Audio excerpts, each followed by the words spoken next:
Well, the reason why we were looking at different alternatives on construction phasing, and our primary concern was to take the bypass road off of the MAKAHA side of Farrington Road as soon as possible. And based on what we saw, by putting in the bypass road, demolishing both bridges at the same time, reconstructing. Well, let me step back a little bit and kind of explain to you what we foresee as far as the construction phasing. The first step would be to relocate any utilities that are going to be impacted by the removal of the two bridges. So that would involve, there's a 12-inch water line on the MAKAHA side of the bridges attached to both bridges. So that would have to be relocated off of the bridges. There's also utilities, overhead lines that would need to be relocated due to the new bridges going in. Then we would construct the bypass road, which would consist of, at Bridge 3A, it would be, your question was the construction material for that bridge. At Bridge 3A, it would be a steel prefabricated bridge structure with concrete abutments on both sides of the bridges spanning over the Muliwai. At the MAKAHA Stream, bridge number 3 crossing would consist of sheet pile with multiple culverts to pass the flow under the roadway.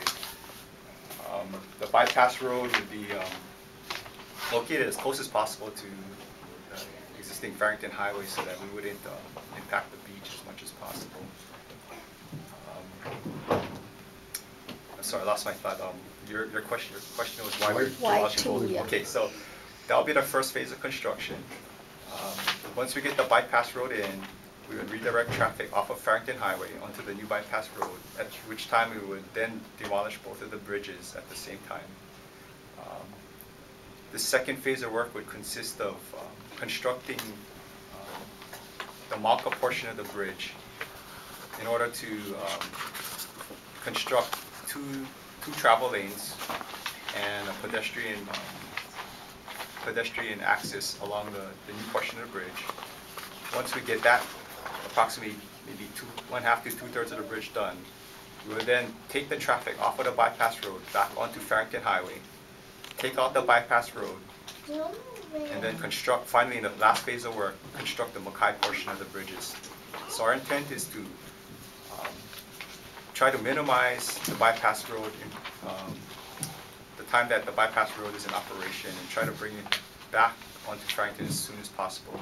If we try to do one bridge at a time, it would just stretch out the project schedule.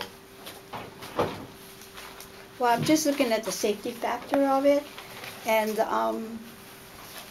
I hope you folks took into consideration the yearly buffalo surfing meet that happens there every year, and the number of traffic that will be going through there, and when you folks fix this bridge now, will you be channeling something so that the sand would be clear? Right there, you know the inset, right there, the red inset. You have the Google image? Right, it's right there.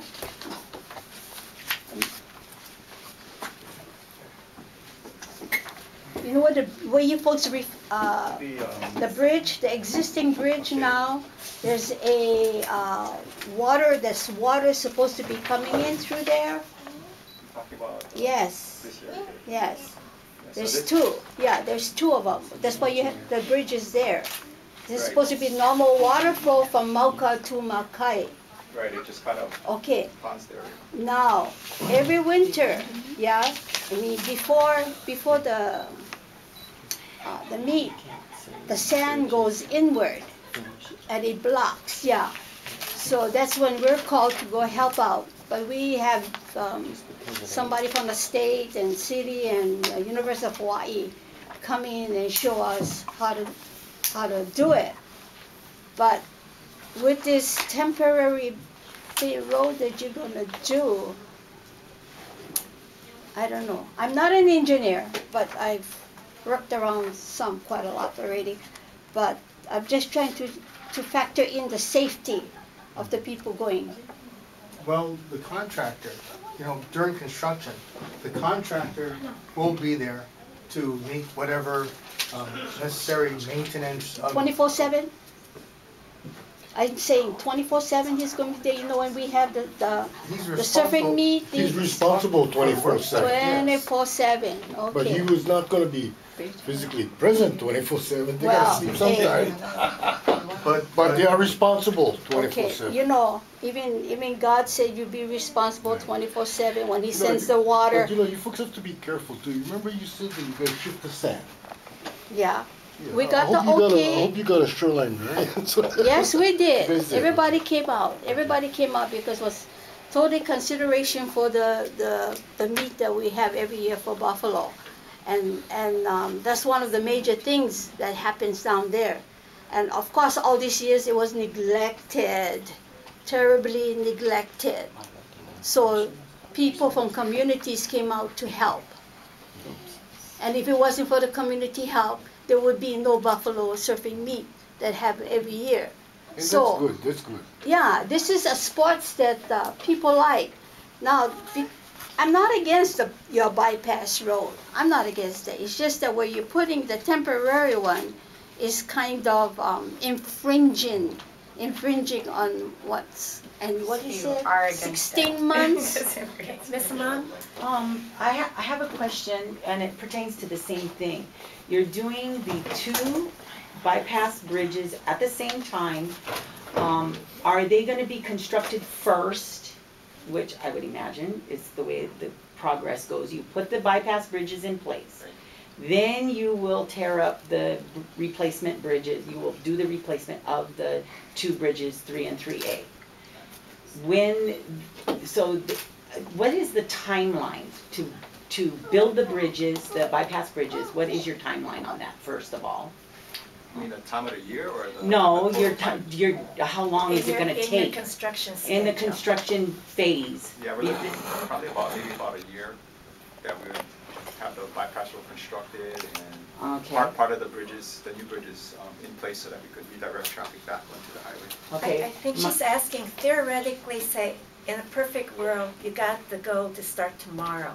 So if we were to start the project tomorrow, I think you're trying to get a sense of I'm trying when to they get a put the sense of road timeline in. Yeah, that when we that need would go to- in, if you were that- to start tomorrow.